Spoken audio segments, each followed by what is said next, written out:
नरेंद्र मोदी की world image एक strong leader की बनी है। मोदी लीड करते हैं, दुनिया फॉलो करती है। बच्चों को डराने के लिए जो माएं हैं वो ये कहा करती हैं कि सो जाओ नहीं तो गब्बर आ जाएगा, है जी। तो पाइनी ये जो बातें हो रही है ना पाकिस्तान के अंदर, ये जो फॉर्मर एनवॉय कह रहे थे और बातचीत कर रहे थे, और ये तो जो है ये कहीं अगला बालाकोट ना हो जाए। मोदी आ रहा है, अगली टर्म में वो जीतने लगा है और वो इलेक्शन जीत के जो है वो बस पता नहीं क्या होगा। और फिर ये बात कही जा रही है कि भाई ये तो घुस घुस के मार रहे हैं, गली गली में जो है वो राह फिर रही है, राह की साजिश हो रही है और ये घुस घुस के मार रहे हैं। क्वेश्चन करती हूँ, इंडिया के बारे में पता? हाँ पता है। कैसा मुल्क है?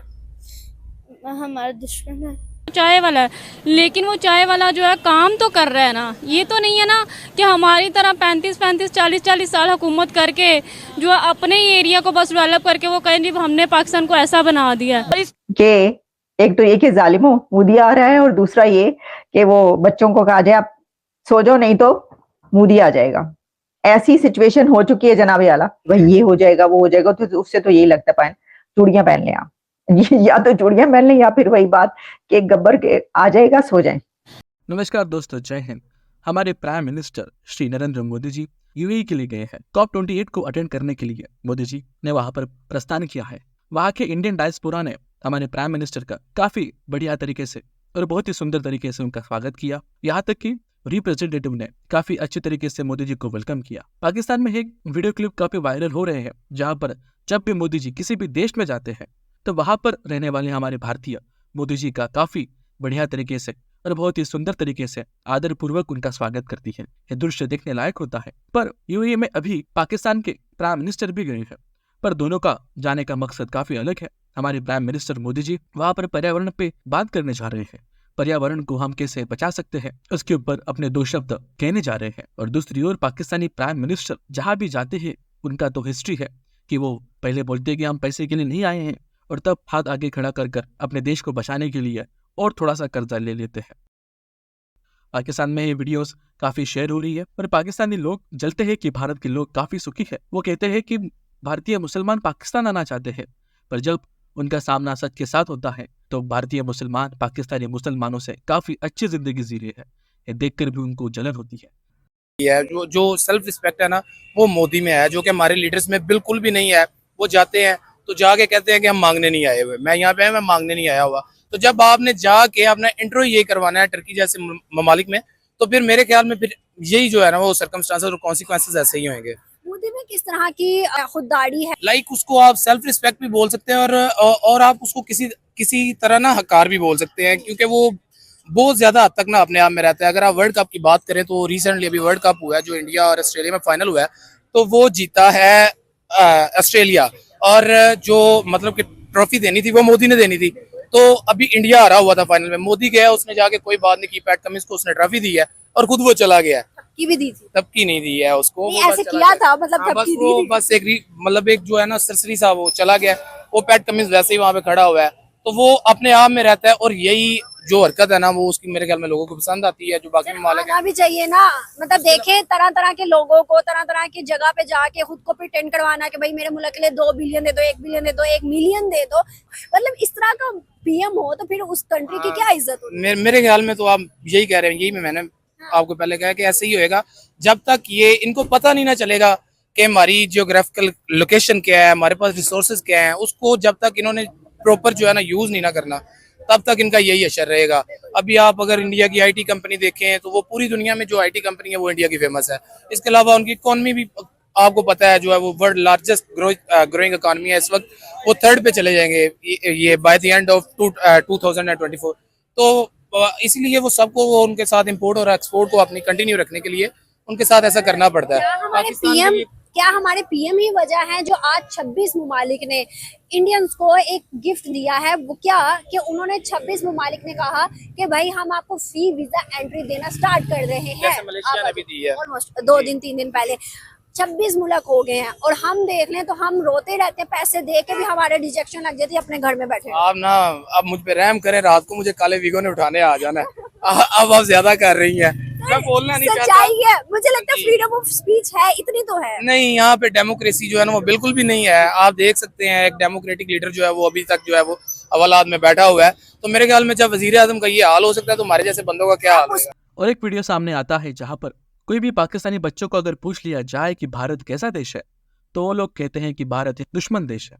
पाकिस्तानी बच्चों को या फिर पाकिस्तानी तालीम भी ऐसी है जहाँ पर बच्चों को ही हेट्रेड स्कूल में ही उनके दिमाग में डाल दी जाती है और भारत के प्रति एक गंदी सोच और हेट्रेड पैदा करने वाले कारण उनके दिमाग में डाल दी जाते हैं और तभी से ये बच्चे भारत के प्रति या फिर गैर हिंदू के प्रति ऐसी सोच रखते हैं। पर इसके उलट हमारे भारत देश में जब भी हम किसी भी स्कूल के बच्चे को इंटरव्यू किया जाए तो वो बच्चा कहेगा हमें डॉक्टर बनना है, इंजीनियर बनना है, नासा में जाना है, इसरो में जाना है, साइंटिस्ट बनना है, या फिर समाज के लिए कोई कुछ बड़ा काम करना है, कोई इन्वेंशन करना है, या फिर किसी कंपनी का CEO बनना है।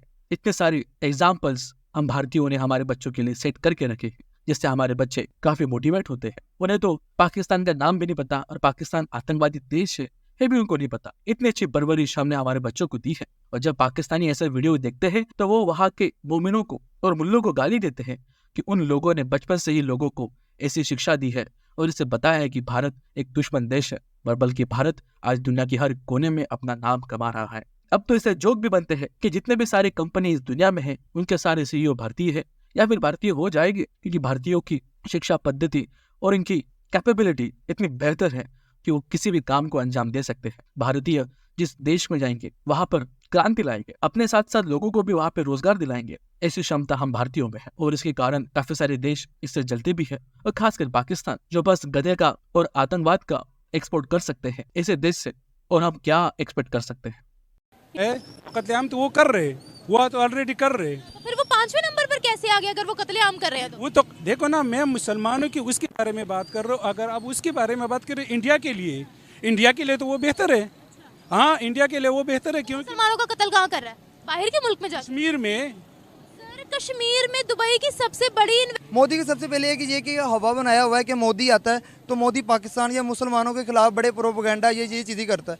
अगर ये चीज़ें होती, इंडिया पाकिस्तान का दुश्मन है या पाकिस्तान इंडिया का दुश्मन है, तो मोदी नवाज शरीफ की बेटी की शादी पे क्यों आता है? उसकी नवासी की वो दुश्मन बना बैठा है, तलवारें दिखा रहा है, वो उनकी एक अलग डेमोक्रेसी है। हर चीज़ को फॉलो किया जाता है। आप कल्चर के अलावा भी देखें कि आप उनसे बाहर आए नहीं हैं, आपकी रसूमात आज तक भी वही हैं जो हमारे पार्टीशन के टाइम पे जो हमारे लोग थे उनके साथ रह के आए, आज भी उनकी सोच वही है, वही वो रसूमात, वही ट्रेडिशन, वही नॉर्म, सब कुछ वही चल रहा है। हाँ, जो खलीज ममालिक है उन लोगों ने उसको एक अवार्ड दिया था प्राइम मिनिस्टर मोदी को। हाँ, प्राइम, वो किस चीज़ से? माशियत पे हाईएस्ट सिविलियन अवार्ड।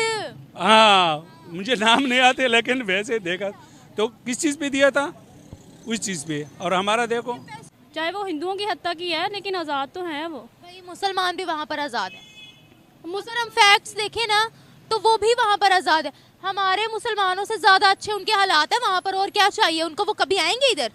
ये हमारी गलत फहमी है।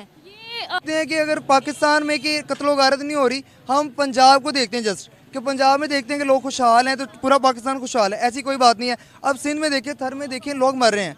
अगर आप किसी जगह पे ना देखो, आप पारा चनार चलो, गिलगित की एक तहसील है, पारा चनार में क्या हो रहा है? सुन्नी और शिया का आपस में कत्लो गारत हो रही है, उस चीज़ पे कोई फोकस ही नहीं है। 75 ईयर हो गए हमारे पाकिस्तान को आज़ाद हुए, क्या हुआ है? देखें तालिबान, आप तालिबानों की डेफिनेशन ही गलत बताते हैं। आप तालिबान उनको बताते हैं जो कत्लो गारत करते हैं, ठीक है? मैं उनकी बात कर रही हूँ जिस वक्त अफगानिस्तान पे राज कर रहे हैं, तालिबान हुकूमत है ना वहाँ पर। तो देखो ना, वो उन लोगों का अपना एक नजरिया है। नजरिया नहीं है भाई, नजरिया अलग है, उन लोगों का नजरिया अलग है। नजरिया का अनोखा नजरिया है कि दुनिया भर के मुस्लिम ममालिक के उनके साथ अच्छे ताल्लुकात है। दूसरी ओर एक वीडियो भी वायरल होता है जहां पर एक अरबी समूह बोल रहा था बोल संगम होगा कि नहीं, इस गाने के धुन पे नाच रहे हैं और गा रहे हैं। इसके ऊपर भी पाकिस्तानियों को मिर्ची लगती है कि अरबी अब मुसलमान नहीं रहे, वो तो भारत को दोस्त मानते हैं। अब वो काफी भारतों को काफी इंपॉर्टेंस देते हैं और उनकी ओर काफी इंक्लाइंड है, उनके साथ बिजनेस करना चाहते हैं, उनके साथ ट्रेड करना चाहते हैं, उनके साथ बड़ी बड़ी डील करना चाहते हैं। और इसके कारण वो ऐसे गाने गा रहे हैं, ऐसे भजन गा रहे हैं, ऐसे पाकिस्तानी कहते हैं। पाकिस्तानी मूर्ख जैसी जमात हमें कहीं नहीं मिलेगी।